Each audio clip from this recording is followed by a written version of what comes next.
मखसूस नशिस्तों से मुतालिक पार्लियामेंट के कानून पर अमल दरामद करें या सुप्रीम कोर्ट के फैसले पर इलेक्शन कमीशन ने वजाहत के लिए फिर सुप्रीम कोर्ट से रुजू कर लिया। इस्तदा की कि इलेक्शन तरमीमी एक्ट आने के बाद अदालती फैसले पर रहनुमाई की जाए। कहा 12 जुलाई के मुख्तसर फैसले पर जब वजाहत मांगी गई तब नया एक्ट मौजूद नहीं था। पार्लियामेंट ने इलेक्शन तरमीमी एक्ट की सूरत में अब नया कानून बना दिया। 39 अरकान की हद तक फैसले पर अमल दरामद कर चुके। अदालती फैसले वाज़ेह हैं कि पार्लियामेंट की दानिश का जायजा नहीं लिया जा सकता। अदालती फैसलों को मद्देनजर रखते हुए तरमीमी एक्ट पर अमल न करना भी सवालिया निशान होगा।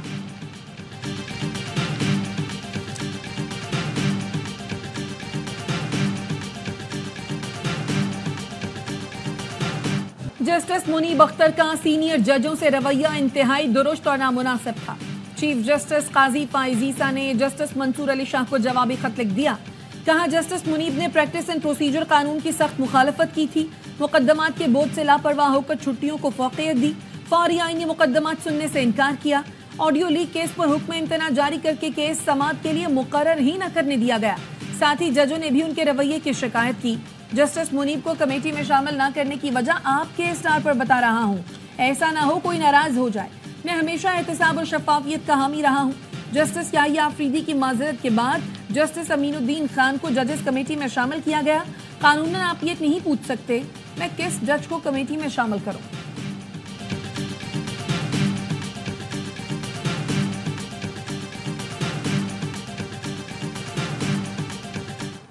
तहरीके इंसाफ ने प्रैक्टिस एंड प्रोसीजर तरमीमी ऑर्डिनेंस को सुप्रीम कोर्ट में चैलेंज कर दिया।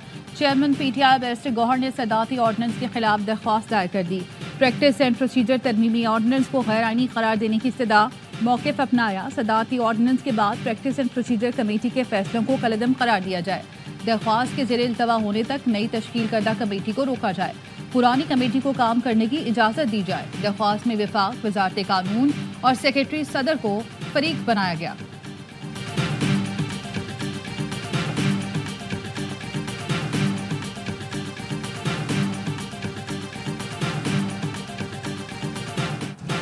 £190 मिलियन रेफरेंस में बानी पीटीआई और अहलिया की बर्रियत की दरखास्त। इस्लामाबाद हाई कोर्ट ने ट्रायल कोर्ट को हतमी फैसला सुनाने से रोकने के हुक्म में 2 अक्टूबर तक तौसी कर दी। एहतसाब अदालत को ट्रायल जारी रखने की हिदायत कर दी। चीफ जस्टिस आमिर फारूक ने रिमार्क्स दिए, हमने ट्रायल नहीं रोका, हतमी फैसले से रोका है। ट्रायल किस मरहले में है, क्या हो रहा है, इसमें मुदाखलत नहीं करेंगे। समाअत मुद्दत तक मुलतवी।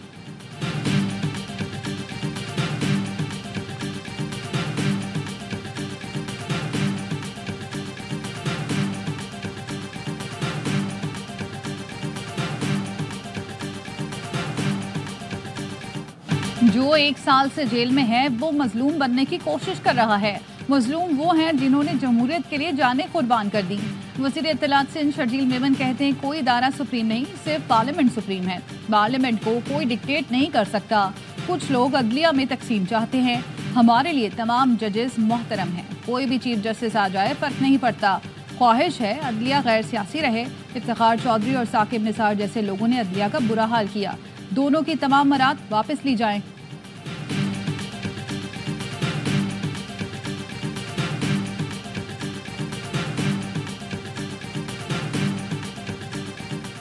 तहरीके इंसाफ का वफ्द आज मौलाना फजलुर रहमान से मुलाकात करेगा। मुजव्वज़ा आईनी तरामीम पर तफसीली मुशावरत की जाएगी। आइंदा की हिकमत अमली तय की जाएगी। मुलाकात में supreme court practice and procedure तरमीमी ऑर्डिनेंस भी ज़ेरे गौर आएगा।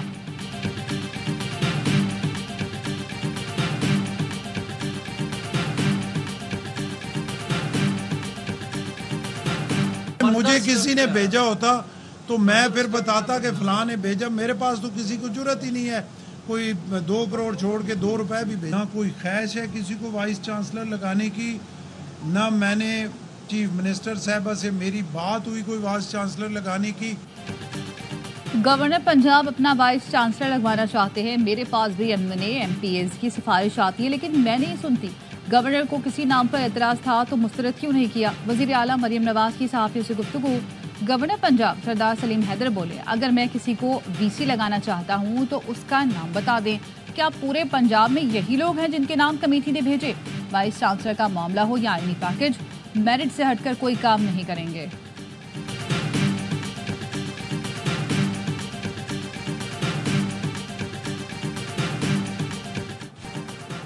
IMF ने कर्ज प्रोग्राम के तहत पहली किस्त जारी करने की मंजूरी दे दी। 1 अरब 10 करोड़ डॉलर फौरी फराहम किए जाएंगे। पाकिस्तान को 3 साल में मजमूई तौर पर 7 अरब डॉलर मिलेंगे। 2024 के अख्ताम तक कर्ज की दूसरी किस्त दी जाएगी। IMF ने महंगाई में कमी समेत पाकिस्तान के इक़्तिसादी इस्तेहकाम की बहाली के इक़दामात की तारीफ की। खबरदार भी किया कि इस्लाहात ना की गई तो दीगर मुल्कों से मजीद पीछे रहने का खतरा है। पाकिस्तान को कई बड़े चैलेंजेस का सामना है। मुश्किल कारोबारी माहौल, कमजोर हुक्मरानी और महदूद टैक्स बेस शामिल।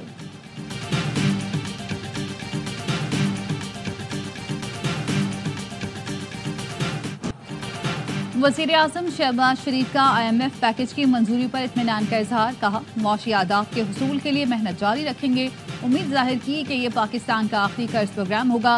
वज़ीर ख़जाना मोहम्मद औरंगज़ेब कहते हैं, IMF प्रोग्राम को आखिरी बनाने के लिए हमें बुनियादी इस्लाहात करना होंगी।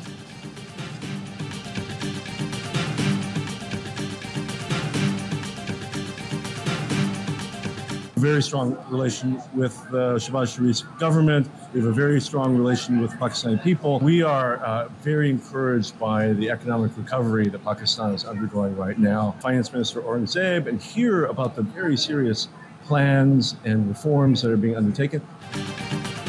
शहबाज शरीफ की हुकूमत से हमारे गहरे ताल्लुकात हैं। पाकिस्तान के अवाम से मजबूत रिश्ता है। अमरीकी नायब वजीर खारजा बराए जुनूबी और वस्त एशिया डोनाल्ड लू की ARY न्यूज से खुसूसी गुफ्तगू। कहा, पाकिस्तान मुआशी बहाली के रास्ते पर गामजन है। वजीर खजाना मोहम्मद औरंगजेब से तफसीली मुलाकात हुई।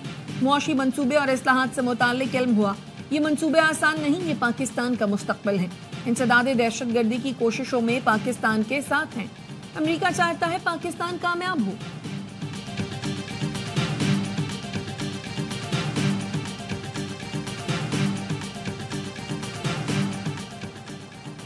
सिक्योरिटी फोर्सेस का शिमाली वजीरिस्तान के इलाके रज़मिक में इंटेलिजेंस बेस्ड ऑपरेशन। फायरिंग के तबादले में 8 खवारजी मारे गए। ISPR का कहना है, ऑपरेशन के दौरान असलहा, धमाकेखेज मवाद और गोलियां बरामद हुई। हलाक खवारजी फोर्सेस पर हमलों और बेगुनाह शहरियों की टारगेट किलिंग में मुलव्विस थे। सदर आसिफ जरदारी और वजीर आजम शहबाज शरीफ ने फोर्सेस के कामयाब ऑपरेशन को सराहा। कहा, दहशतगर्दी की लानत के मुकम्मल खात्मे तक कार्रवाइयां जारी रहेंगी। वज़ीर दाखिला मोहसिन नकवी ने भी फोर्सेस को खिराज तहसीन पेश किया। बोले, कौम की हिमायत से फितना और ख्वारिज का सफाया करेंगे।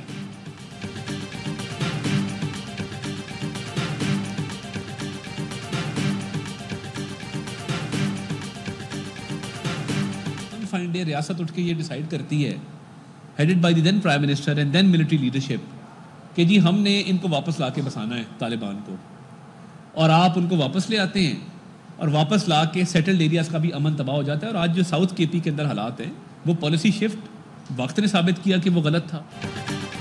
तालिबान को वापस लाकर बसाने की पॉलिसी गलत थी। आज जनूबी खैबर पख्तूनख्वा में दहशतगर्दी की लहर है। इसने साबित किया कि पॉलिसी शिफ्ट करना गलत था। विफाकी वजीर इत्तलात अता तारड़ की न्यूयॉर्क में प्रेस कॉन्फ्रेंस।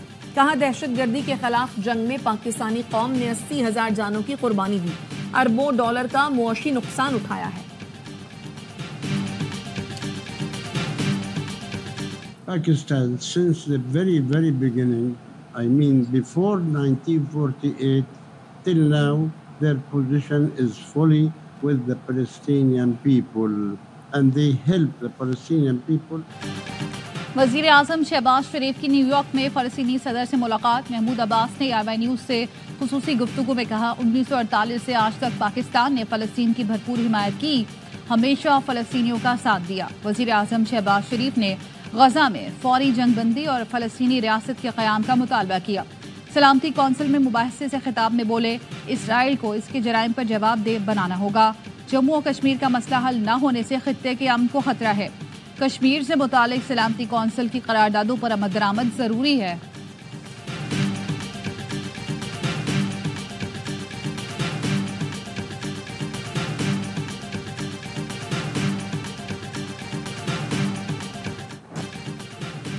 वज़ीर आला पंजाब मरियम नवाज ने 5 नई हाइब्रिड डबल डेकर बसों का इफ्तिताह कर दिया। मरियम नवाज ने हाइब्रिड डबल डेकर बस में सफर और मुआयना किया।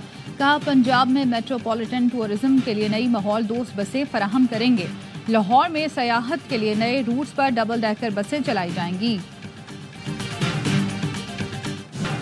सितंबर से शुरू होने वाले डेंगू केसेस अक्टूबर में बढ़ने का खदशा है। महकमा मौसमियात ने डेंगू अलर्ट जारी कर दिया। कहा 10 बड़े शहरों में डेंगू वबा के खतरात ज्यादा हैं। कराची, लाहौर, इस्लामाबाद, पेशावर, रावलपिंडी, फैसलाबाद, सियालकोट, मुल्तान, हैदराबाद और लाड़काना में शहरी मुतासिर हो सकते हैं। तलुए आफ्ताब के 2 घंटे बाद गरूब आफ्ताब से 2 घंटे कब्ल डेंगू का खतरा ज्यादा होता है।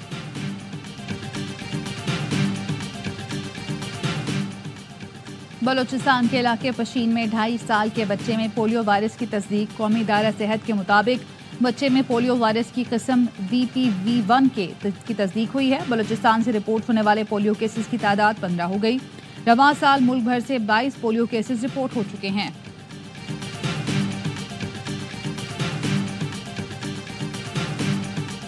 जैकबाबाद में कीड़े मार दवा खाने से भाई बहन जान से गए। साद और हुरैन को सक्खर के अस्पताल मुंतकिल किया गया था, लेकिन जांबर न हो सके। दोनों बच्चों की उम्र 4 और 5 साल थी।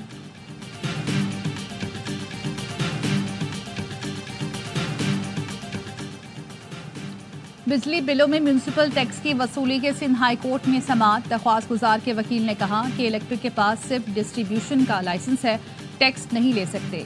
MUCT चार्जेस का नफाज सिंध लोकल गवर्नमेंट ऑर्डिनेंस 2013 की खिलाफ वर्जी है। जस्टिस अमजद सहतू ने कहा गुज़श्ता 30 साल से सरकारी TV के पैसे भी वसूल किए जा रहे हैं। अदालत का आइंदा समाअत पर वकील को दलाइल मुकम्मल करने का हुक्म। समाअत 9 अक्टूबर तक मुलतवी।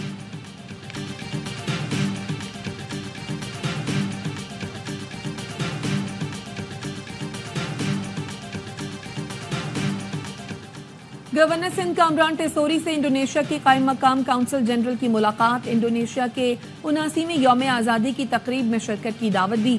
गवर्नर सिंध ने कहा पुरकशिश शोबे, आला तालीम याफ्ता और नौजवान अफरादी क़ुव्वत सरमाकारी के लिए आइडियल हैं। इंडोनेशिया से तिजारत में इजाफे के ख्वाहिशमंद हैं। इंडोनेशियन काउंसिल जनरल ने कहा IT कोर्सेज, राशन ड्राइव, उम्मीद की घंटी मुतासर कुन इक़दामात हैं।